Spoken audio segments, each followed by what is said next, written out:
All right, hi everybody. So I thought I'd film today in one of the places that I visit a lot but haven't gotten to show you yet, and that is my lab. So this is my desk in my lab, and yeah, it's like just a nice space. It's actually kind of cool because I was here, like specifically here in this lab last time that I was here in India when I came with the beginnings of this project when I was in Bangalore, and I heard of some doctors here at this hospital that were interested in seeing my project, and they said, hey, as long as you're here, you should go tour the bioengineering lab. So I have vivid memories of being here, like exactly the desks that I talked, my friend Akil, who actually sits at a desk over there now, he was a PhD student while I was here last, and he was sitting here, and I remember he showed me his glove, his like stroke victim glove hand rehabilitation device, which was so cool, and I was so inspired by the people that were in this lab that I was like, I feel like I'm going to be back here, like I need to. And so this lab in particular is neural rehabilitation engineering. So any disease of the neural system that causes some kind of disability, such as a stroke victim who loses dexterity of their hands, or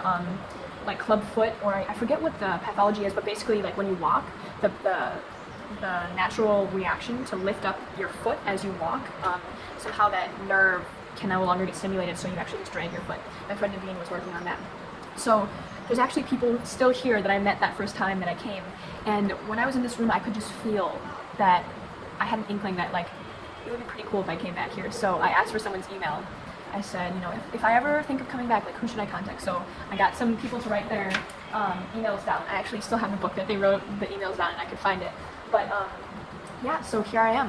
When I came back home to US, I immediately thought of coming back here to work on the project, just because you know, the project that I'm doing with diabetes, the death of the nerve cells is what causes these ulcers that are forming, so it's very applicable to what they're doing here. So anyways, yeah, I thought I'd show you a little bit of my desk.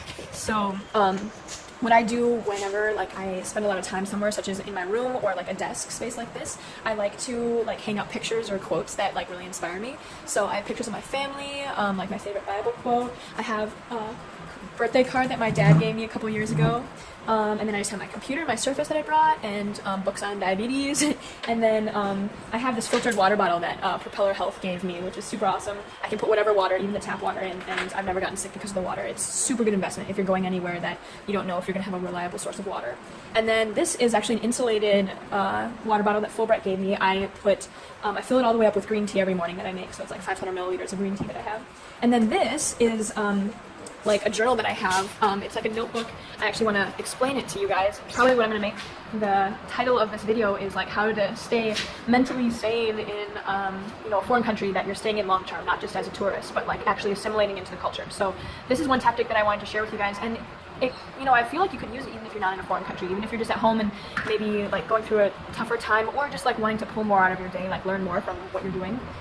When I first got here to India, or actually when I first found out I was going to do Fulbright, I was a little bit overwhelmed because, you know, last time that I was just here for 3 months, and whenever something tough would come up, like, you know, if someone made a comment that I found really offensive and like I didn't really want to say anything, or if I like was throwing up because of the food, or if you know, my project wasn't going well, I always had the excuse of like, oh, I'll be home in 6 weeks, it's fine, I'll be home in 5 weeks, it's okay, like, you know, I don't have to deal with this longer term.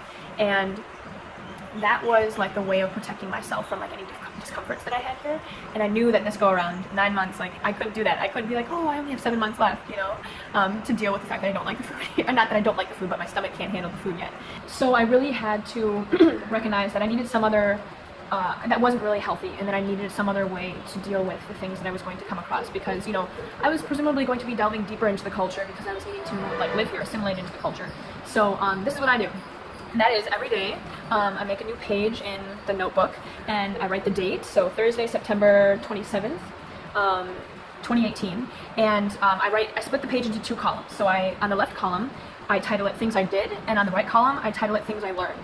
So in the left column I might even make myself a to-do list, so like I'll make little check boxes, and I'll just like write down things in the morning that I know I want to get done.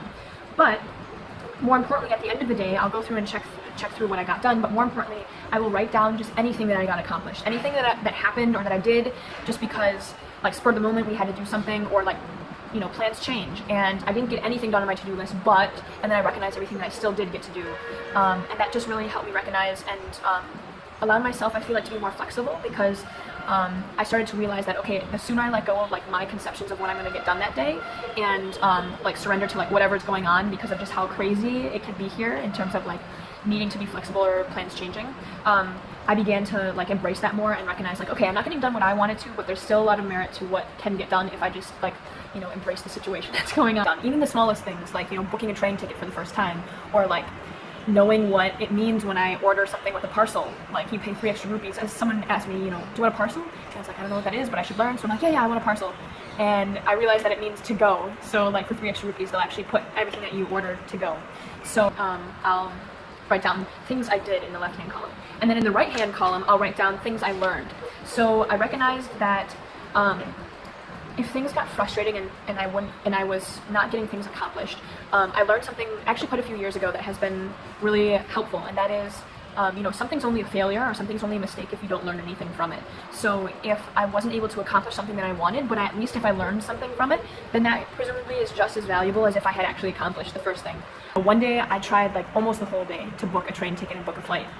And it was so frustrating, like problems with verification of like my passport and my visa. Like, they just don't, the system isn't well organized for foreigners to be here long term. Like, tourists is fine, but like for people who want to book last minute domestic flights or train tickets and stuff, it's just like can be very frustrating. Even with an Indian bank account. The Indian bank account has made my life easier than some of my friends who have struggled even harder. But anyways, the ability to look back on the day and recognize the things that you learned, and putting almost as much value on that as the things that you actually did accomplish, has really helped me to like keep my head up when the going's been tough. And things like that where I put more value. I just have found like a lot of comfort in it, and then I look back on my previous days and realize that you know, I did really get a lot done, or if I didn't, then I learned a lot. So I put just as much effort between the columns in things I did and the things that I learned. So it can be everything from like this day, things I learned. The head nurse is the scariest person in the surgery ward, because I got to witness a surgery, and the head nurse, the shortest person in the room, was just parading around and just like commanding everyone, you know, probably had the least authority in terms of like the actual patient getting the surgery, the like very specialized surgery, but she was just running that place like, you know, it was, I don't know, like just like a car factory, just like assembly line everything, and like, what are you doing? Are you supposed to be here? You're in my way.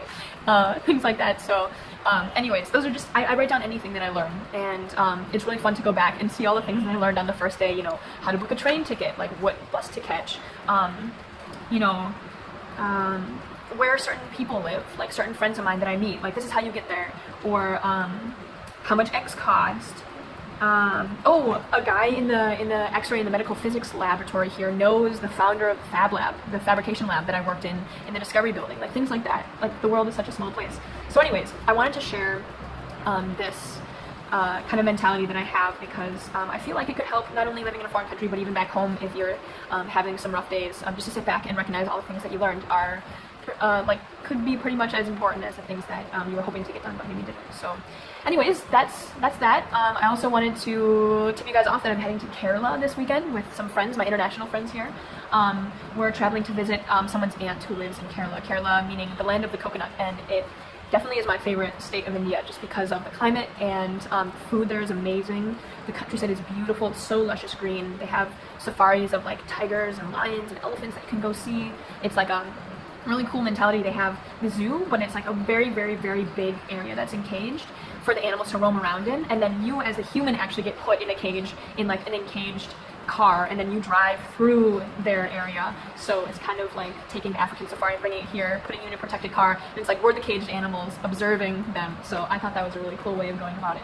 So anyways, we're traveling to Kerala, and with my international friends that I've met here. So people are from all over the place. We have people from Egypt, from Dubai, from Malaysia, from Germany. 8 Norwegians just showed up the other day, and they're living in this really nice house on campus that's actually named after the hospital where they're from. And they invited us, all the internationals, over for Norwegian coffee and chocolate last night. So we did that, and just really great conversation. You know, everyone's second language is English, and so it's really fun because everyone's trying to communicate in this second language that they don't normally speak in. But it's enough communication where we can really like have camaraderie and like figuring things out here in India, and like things about the city and places to travel and go and such. So some really meaningful friendships that are coming from that kind of group of people. So anyways, thanks for listening, and yeah, I'll hopefully film a vlog in Kerala so you can see some of the beauty there, and yeah, I'll talk to you guys later. Okay.